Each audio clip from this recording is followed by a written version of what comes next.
Hi, everyone. I'm Kathleen Ryan. I'm a realtor at RLAH Real Estate, obviously licensed in DC, Maryland, and Virginia. I've been an agent for about 17 years. I have a slew of alphabet letters after my name with all the designations. Was taught to always to be learning, because when you're learning, you're helping your clients. So I just wanted to let you know that I just came back from Miami, where there was a cryptocurrency and real estate convention. And I'm here to share all of that information with you. I have a PowerPoint presentation, which we will go through. I'm, again, like Harrison said, hope to answer most of your questions. And let me just say that I'm probably going to close off my window so I can just concentrate on speaking and not looking at myself. And then we'll go from here. The presentation I will advance. Okay, so just to give you a little bit of background, why this stuff is so interesting to me is that I'm a former senior computer engineer. So in my former life, before I became a realtor, I was always involved in new products, bringing products from design into manufacturing, specifically computers. So I'm coming all back around. In 2020, an individual approached me and said, I'm sitting on a lot of cryptocurrency, specifically Bitcoin, and I'd like to buy a house. Of course, my interest was piqued. I kind of freaked out because I didn't really think I knew enough about it. I referred that person to someone else, and actually he came back to me because he said he would prefer to work with me. So that worked out. The topic of our conversation is called The Introduction to Cryptocurrency, Bitcoin Blockchain.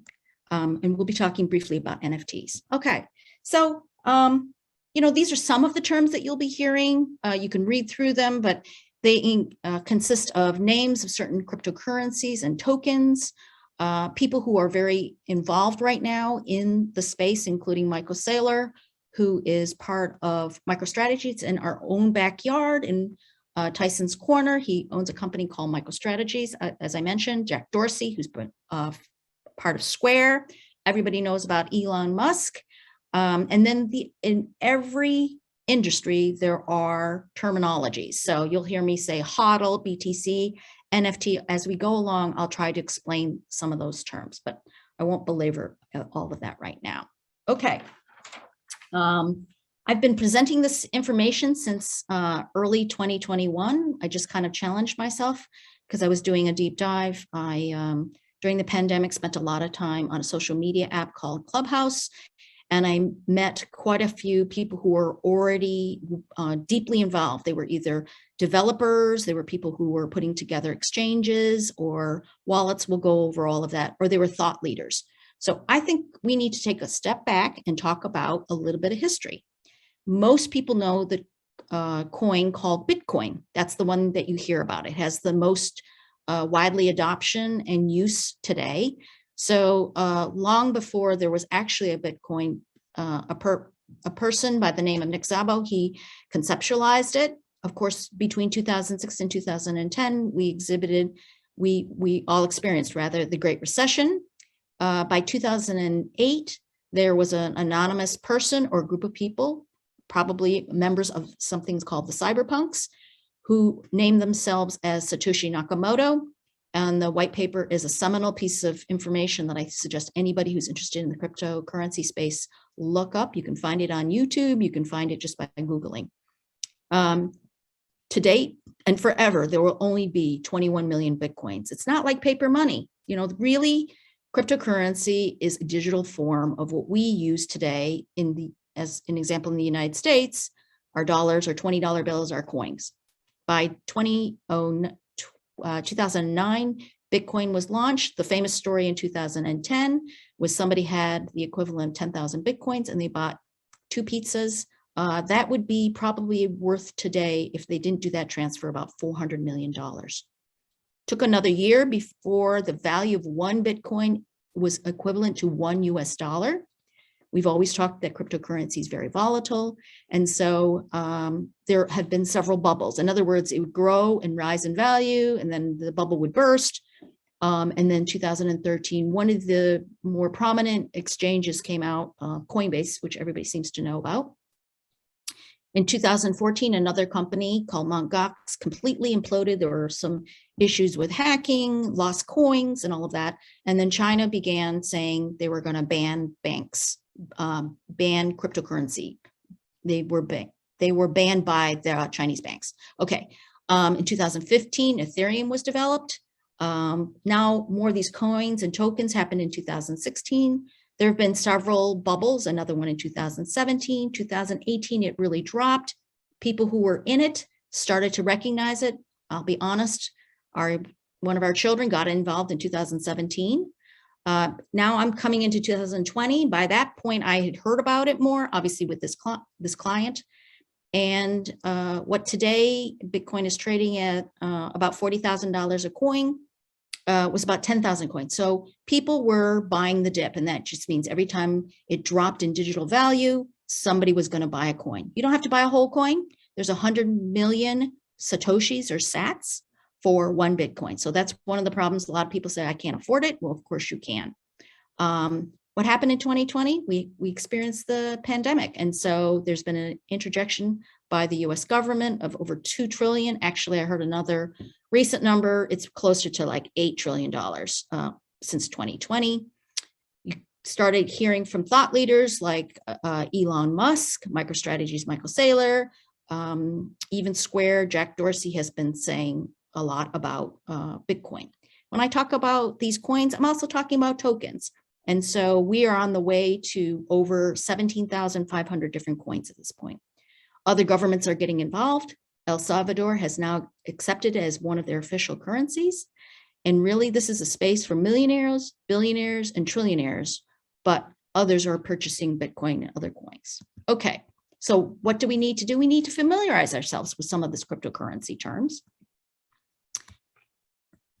Okay, why is this not advancing? Oh, there we go. And I'll get to that right now. So specifically, when you're hearing about Bitcoin, Bitcoin is a digital currency. Some people refer to it as digital gold. And it actually, sorry, the thing's a little slow. Okay, I don't know why it advanced. I can't go back. Let me just do it off of. Okay. It may, if you give it a second, when it comes up and then just go back, it'll probably let you get to what you're looking for. Okay. I think I'm hitting it too fast. Yeah. Yeah, here we go. Okay. So in this case, I'm just going to say that Bitcoin is a digital currency or digital gold. It either relies on proof of work or proof of stake. We talk about the blockchain. It's a peer-to-peer transaction between individuals. We don't use an institution like a physical bank. And a lot of people consider it an electronic cash system. How is this kind of recorded? It's recorded because of use of computers. They record a transaction on a blockchain, and subsequent transactions are added. Therefore, they're called blocks.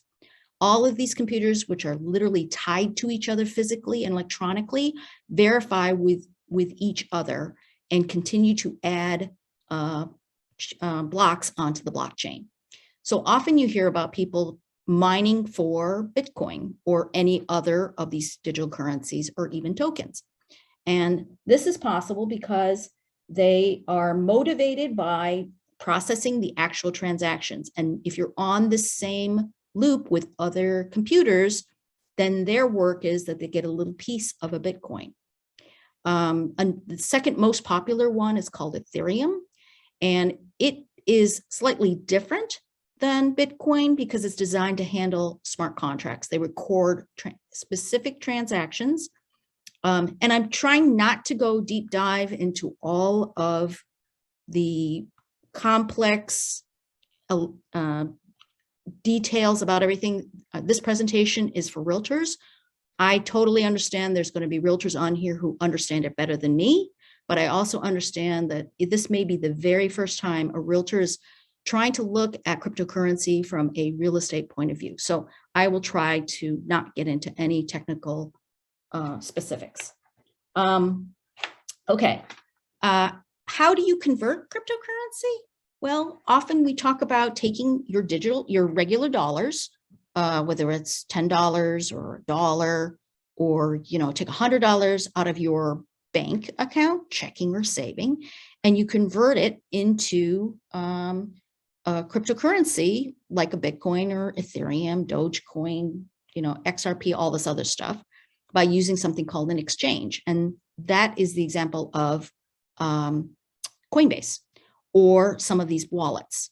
I need to let people know that they have to convert cryptocurrency to use it back either into fiat, which is the government issued currency like dollars again, or some buyers and sellers may be interested in receiving cryptocurrency directly. So I would like to say that all of this really is something that we're going to talk about. And I want to talk a little bit about the risks and how to minimize risk to individuals. Okay. Because, I think it's still skipping one of my slides. Give it a second. Hold on. Okay, sorry about this. Okay, we'll try to stop here. How does the blockchain differ from smart contracts? Well, the blockchain is on one of these, in this case, a coin, Ethereum, and you record all of the transactions literally on that platform. And what we're actually recording, and from a real estate point of view, is what we're doing day to day. For instance, a ratified contract. And in that, on the blockchain, will include things like the address of the property, the names of the people who are involved, the sellers, the buyers, how much the earnest money deposit is, what's the date of the ratification, what are maybe some of the contingencies, who are also involved. Maybe it's a lender, maybe it's a settlement company, maybe we want to use classic settlements, and all of the other details. So once the smart contract has all of these details figured out, there will be dates and items that they actually have to fulfill, then the smart contract gets executed. It can be very, very fast compared to, spending days and weeks. We even have underwriters on here, so they can start seeing all of the updates as you go along. It's not so much serial as it can be a parallel effort. Therefore, using a smart contract could go faster than we're normally used to. Okay. So who is buying? Well, let me just talk about, who's buying with real estate these days? Anybody who has a dollar or cash or use of other country currencies. The ability to secure a mortgage is either based on people having current dollars, digital dollars, or some combination. Early adopters understood this in 2009, but really only in the last 5 or 6 years have people taken some of their cryptocurrency and put it down as part of their earnest money deposit or their down payment for the property. Redfin had done a survey, and in early January of this year, they said of the millennial first-time home buyers, 11.6% of them use some form of cryptocurrency, again, for their transactions. In 2019, that number was 5%. We're expecting in the next couple of years, it could be as high as 25 to 30% of all first-time millennials. Those are the folks that are between the ages of 26 and 41, and they're either buying their first home or they're buying their second home, are getting involved. So how can you be a realtor that could help these folks? They're coming to you, they say that they have some form of cryptocurrency. I just picked up another buyer who said, oh, by the way, I have some cryptocurrency. I kind of poked around and asked him, how much does he have? And he said, I think I have enough for perhaps my earnest money deposit. And depending on how much I want to spend, it could be as much as 20% of the purchase. So let's just say the property is worth $800,000. 20% of that is a significant amount, maybe $150,000, $200,000 in cryptocurrency.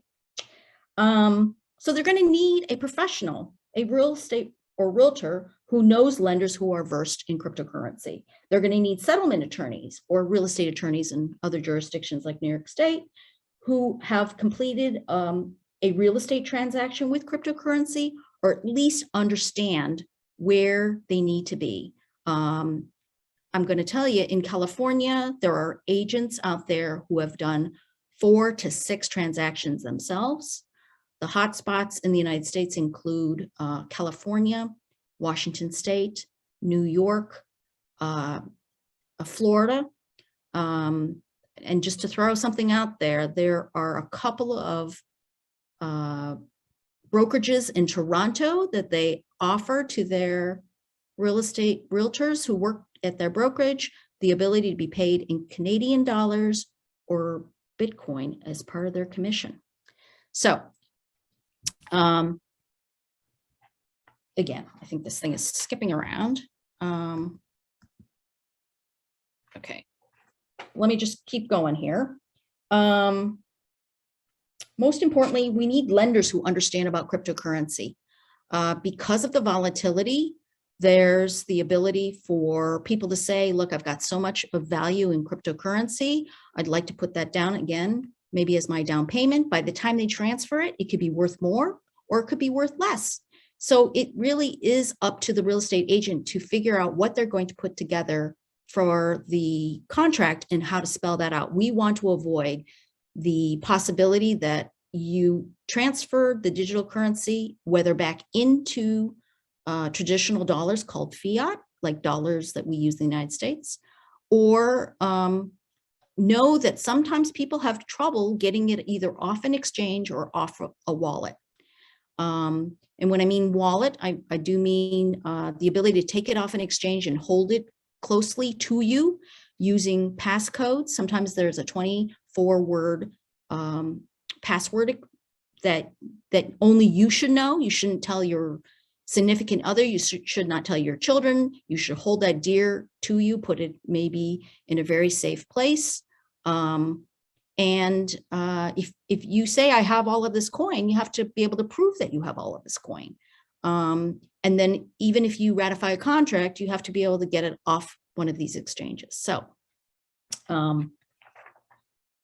it's kind of important that people really understand the other pitfalls, which include things like owing taxes on your capital gains, or possibly paying your transfer and recordation fees. Well, our local government doesn't have a digital wallet to accept this stuff. So the understanding is some of these transactions will continue to have to use fiat or regular dollars. Some of them could be just part of the down payment or all of the down payment. And then if there is not enough, then the buyer may have to come up with the rest of it in another manner. You also have to find sellers who are going to be accepting of it.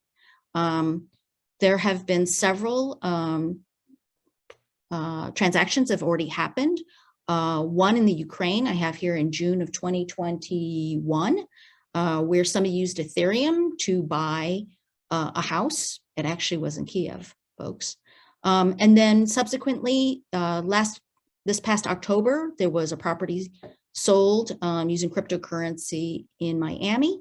A couple of weeks ago, it happened again. They did a real estate auction in Tampa, Florida, in a place called Gulfport. And there are lots of companies with these platforms that are coming up with how to potentially NFT, which is a whole nother subject here, property, so that you can give wide marketing to your property with more people who are interested in it. Your clients, your sellers could have more perhaps proceeds from it. So give you an example, that particular one in Gulfport had 7,000 registered buyers in that auction. It ended up being the top 2, and it certainly went over the list price. So who's at risk? I tell you who's at risk. Realtors who don't understand a lot about digital currency or haven't done a deep dive. Using a lender who doesn't know what it means to assure that there's really this digital currency being held by a buyer in a wallet.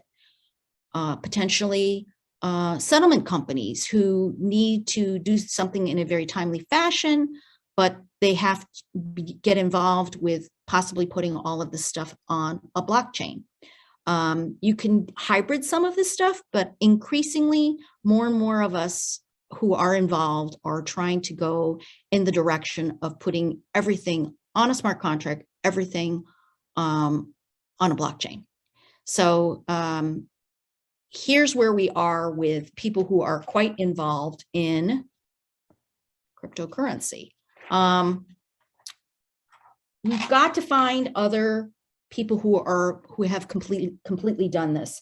There have been real estate agents who have completed cryptocurrency in very many ways. They either had a client who had cryptocurrency and converted completely over to fiat, taking the digital, they made a lot of money in the last few years with the digital value, or you had buyers who only want to accept digital currency, or some kind of combination.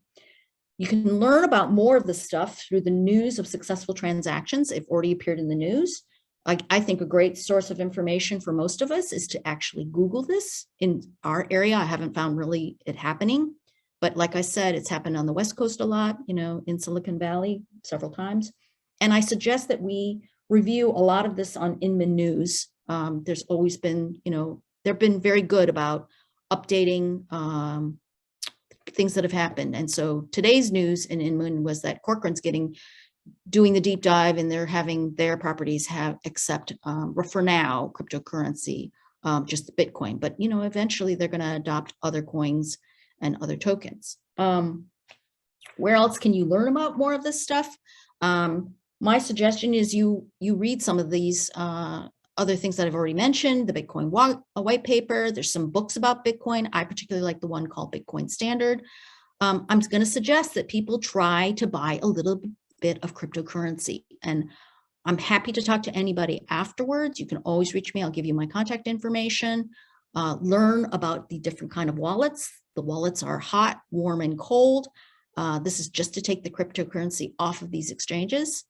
Join investment groups that have a cryptocurrency emphasis. I'm actually going to a meetup group on Saturday. It happens to be in Arlington. They just focus on cryptocurrency. They don't talk about stocks. They don't talk about how to do generational wealth. They just talk about cryptocurrency. And I did quite a bit of viewing of YouTube videos. The MIT expert happens to be Gary Gensler, who happens to be now the head of the SEC. And he put together a 6-module MIT course. You don't even have to pay for it. It's free. So I just watched it. And then I think who's really makes it easy to understand is Andres Antonopoulos. He has the Bitcoin and blockchain under his belt completely, is considered a technology expert. So, word to the wise, do not reveal how much cryptocurrency you have. Do not trust others with your wallet keys. Those are the passwords and stuff like that. And do not fall for scams. There are scams associated with it. You'll see that it's in the news that people have said, hey, give me a little Bitcoin. Oh, by the way, I don't know what your address is. Just tell me what your passwords are. Don't do any of that, because that's how people get lost, and people lose them all the time. So I've kind of already talked about this. One other thing that I might mention is regulation is really here. Today, or was it? Yeah, yesterday, I think it was. The White House has now issued a statement about cryptocurrency. It was pretty lukewarm. They said, we do recognize we have to have some more regulation. And again, Gary Gensler agrees. Is going back and forth. But what you're seeing is more wide and wider adaptation. Maybe 5 years ago, people kept saying, oh, Bitcoin's a scam, don't buy it. But, with 120 million people having downloaded or bought some kind of cryptocurrency, it is everywhere. 22% of individuals in the United States have bought some kind of cryptocurrency. That's kind of cool. Those who are interested in learning more could attend next month's April Bitcoin conference. It's in Miami. And I'm totally avoiding all the technical information that goes about cryptocurrency, mining, and trading. I'm not interested in that. Mining means you have to buy equipment, and trading means you'd have to really look at it all the time. So this is the word to the wise. Invest only the small amount you're willing to lose. And I have to say, I am not giving any financial recommendation. Please talk to your tax attorney. please talk to your financial advisor. So if you want to learn more about cryptocurrency, you might want to screenshot this. Here's some places that you can actually go to. And as I mentioned, Coinbase, Gemini, Binance, Swan, Kraken. Personally, I use Coinbase, Swan, and Kraken. Coinbase is easy to use. Swan has lower fees. Kraken has a lot more coins on it. Up to you. Here's one place you can use my link on Coinbase. If you subscribe to it, not only do you get $10 free in Bitcoin, I get $10 free in Bitcoin. Lolly is an exchange. With an extension, you can use it for everyday purchases, and you can earn free sats every day. There's a fold card. It's like a credit card. I earn free sats every day. There happens to be my referral code. Just if you want to look at it, it's a quick way to get to that link. I will tell you on my phone every single day when I am walking around using my phone, I'm earning sats. That's parts of Bitcoin. Every day, I am earning sats also because I play this silly game. But you know what? That's money that's coming to me. I'm transferring it. It is about the other forms of passive income that I'm interested in. So please remember, where there's risk, there's also opportunity. Do not buy Bitcoin if you think you're going to take a risk you cannot afford to lose. My suggestion is you join me and become crypto certified agent like myself. I'd be happy to talk about that. And the third reminder is that people who are interested, whether purchasers or sellers who later want or use cryptocurrency, must affirm the funds are in hand and also available for closing, that somebody hasn't moved them in another wallet, that the funds exist at the value that they said they were going to be. And the fourth and final reminder is that cryptocurrency pricing and therefore their funds themselves are very volatile.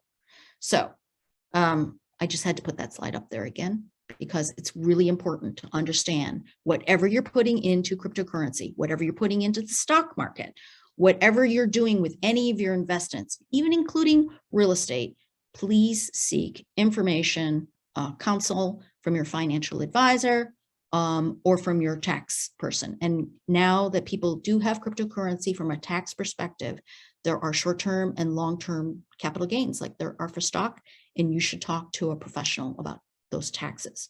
Okay. Does anybody have any other questions? Or otherwise, I think I just want to leave you with one more thought, which I think is important. You know, this is the economy of the 2020s and the soon to be 2030s, I suppose. It's fast approaching someday. At a time when Amazon uses no stores, other people have their own stores. At a time where Uber has no cars, but we use other people's cars to move around. Where Facebook has no opportunity, they don't even put together content. We all come together and provide them content. Airbnb, which uses no houses, we use our own houses. We're in the world of Tesla, which is disrupting all of, e-car, e-driving, all of that. Amazon and Tesla, they're all the early adopters. You're talking about going to space and going to Mars. This is an area that's going to affect all of us. All of us use some kind of monetary system. We're all involved right now. There's some kind of inflation that's going on. Yes, I recognize that the Federal Reserve has tried to already stop some of that inflationary growth by raising the interest rates. But my suggestion to all of you is start learning this, because like me, there are going to be buyers and sellers that are looking to you to give them advice when it comes to one of their largest assets in their family, which is either purchasing or selling their real estate. So there I am, and I'm happy to take any questions. Excellent. Thank you so much, Kathleen. The first question that came up, and this is one Sherry Ann Green asked about contract language that helps give realtors guidance around possibly dealing with crypto. That's something I see and read, but I guess, have you seen, Kathleen, in any of your dealings of people doing these transactions, special addenda, special guidance, anything written that's out there to protect? I have seen things written. There are no true addendums. I talked to a couple of these California agents. I met them on Clubhouse, and they shared with me like what they used on a page. I've kept that. To me, that's kind of gold. I think when you come upon these situations, every one of them is going to be very specific and unique. I think you need to work with a real estate attorney or a settlement attorney who understands a little bit of the implication of using cryptocurrency. I actually have found a settlement company that serves 37 out of the 50 states. They don't do DC. I'm all set for Maryland and Virginia. I need a DC settlement company to be ready for this. So yes, there is some language out there, but I think all of us, even within GCAAR, are going to have to come together with some consideration for this.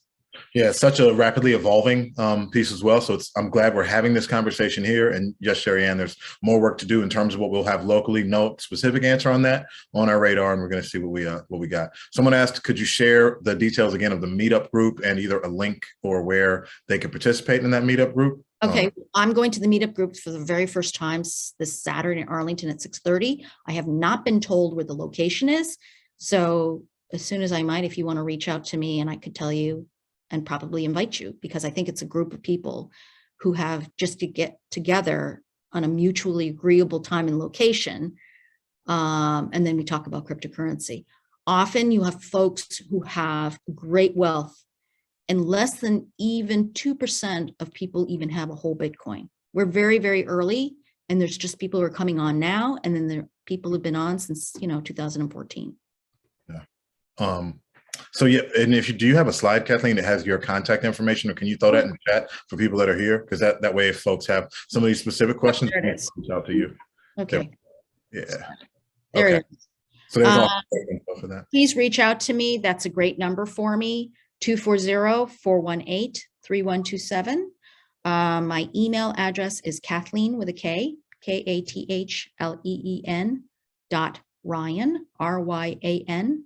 I'm with RLAH Real Estate. So the other part of my email is RLAHRE.com. Thanks. I put that in the chat, so that's there too. Oh, there we go. Thank you, Kayla. Somebody asked about this crypto certification. Where is it? Can you talk about that a little bit? Where'd you get it? So I have been affiliated with this platform called Propy. Happy to talk to anyone on offline, but you can just go to propy.com. That's spelled PROPY.com. They were the host. They happened to be two women who founded this company maybe about 6 years ago, I think. And they are the ones who did the Ukraine first NFT'd house. I'm sorry, I didn't even go in on what NFTing was, but I'm happy to answer that question. And then they did the one in Miami. They did the one in Gulfport. There are about 1,000 inquiries right now for NFTing their home. There is a cost associated with it. You actually have to LLC your property and transfer the LLC from the seller to the buyer. So you'll have to get a real estate attorney involved.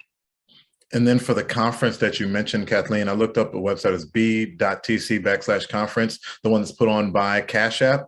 Can you confirm that that's the one you're talking about? It's April 6 to 9 in Miami. Are those the dates? That one. Yes, it is. It's called Bitcoin 22. Bitcoin 22. Okay, just want to make sure that was the right The tickets are, I think, $8.99. And if you want to convert and pay them in Bitcoin, they're $7.99. I particularly am a hodler, which means hold on for dear life, which means I'm buying Bitcoin. I buy every week. It's called dollar cost averaging. I don't let that stuff out of my sight. And then, eventually it will be family wealth and generational wealth for our children. Yeah, no, that's really helpful. A couple other questions we'll go through. One person asked about what industries do we think will be the most disrupted when buyers and sellers begin to interact more on the blockchain? So of, I guess, all the different real estate industries, we've got title, mortgage, real estate, which is set to be most disrupted by the ability to transact on blockchain? I think right now, finding lenders who understand this is very difficult.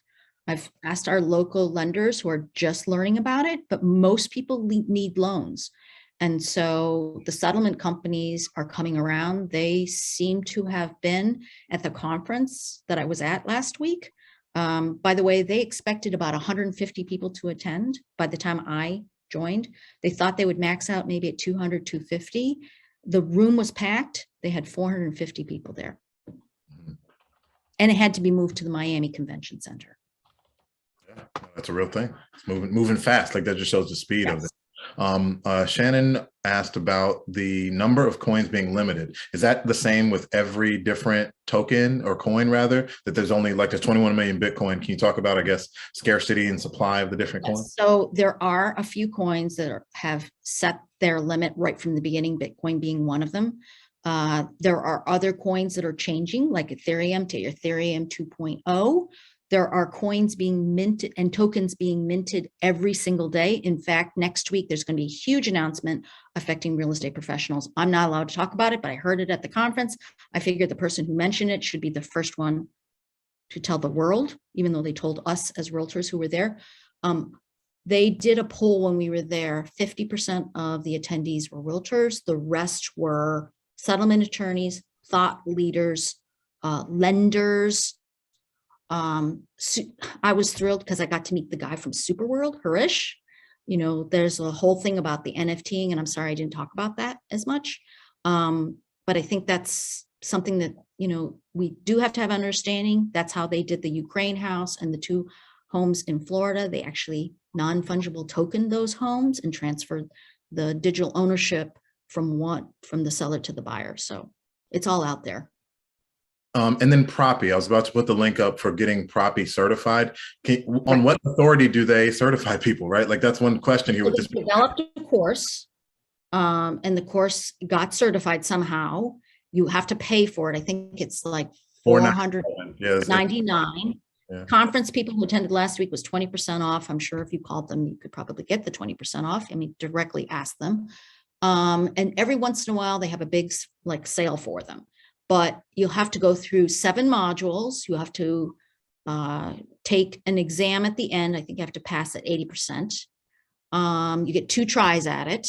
And the information was rich. I mean, I would say not only by attending last week's conference, but actually taking that crypto certification course, it really helped me understand, you know, where you could go down a rabbit hole, how to protect your client, whether it's the seller or the buyer, how to look for other individuals that have to be on your team.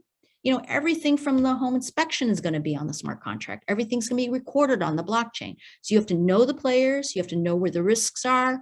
And because it involves volatile currency, digital currency, not like US dollars, you have to know how to protect your client. Absolutely. Education is so key.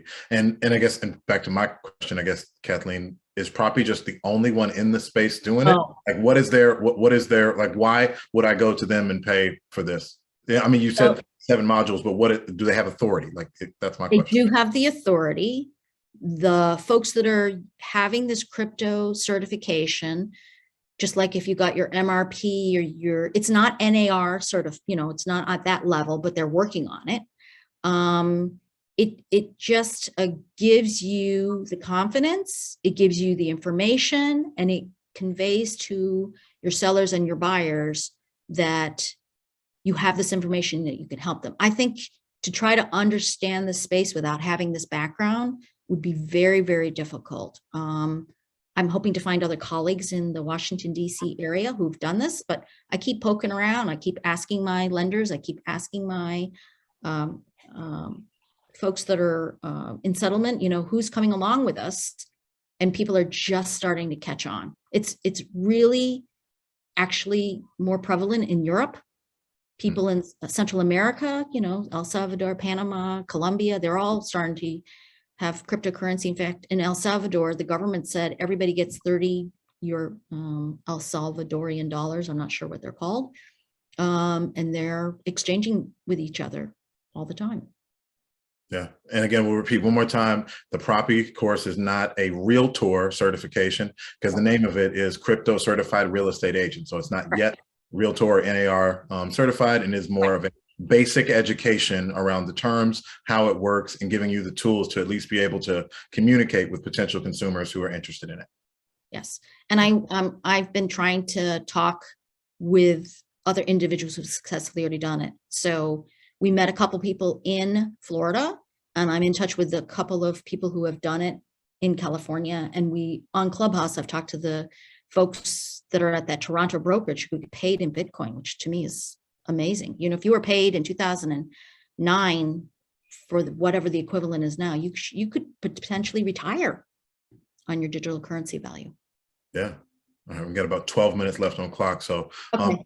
I'll just say before we are wrapping up, thank you again. I think the important part here, and the reason why this is a one-on-one and introductory course, is to give people some of that basic, I won't even call it core competency, but introductory information around the different terms you're seeing, the different acronyms. And that's what Kathleen has done such an amazing job with, introducing us to it. It is our intention to also bring in some additional conversations around the metaverse, around NFTs, because even since we talked last, Kathleen, with the government announcements, this is something that's rapidly evolving and changing so fast. So again, thank you for it. But to everyone's question, this is a continual process of staying informed, staying knowledgeable, and finding good resources to learn the right information about what's going on. So that was my pause to say thank you one more. And I don't know if you wanted to give a little bit of time on NFTs or even some of the stuff we're talking about with your Sure.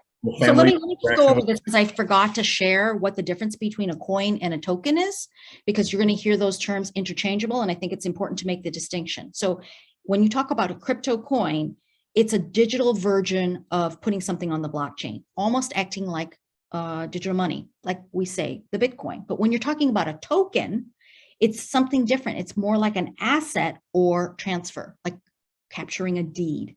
It doesn't appear actually on the blockchain, but operates on a specific coin's blockchain. So for instance, Proppy themselves have a token and they are on the Ethereum blockchain. Again, I don't want to get into anything more technical than that, just to give you some semblance of where it comes from.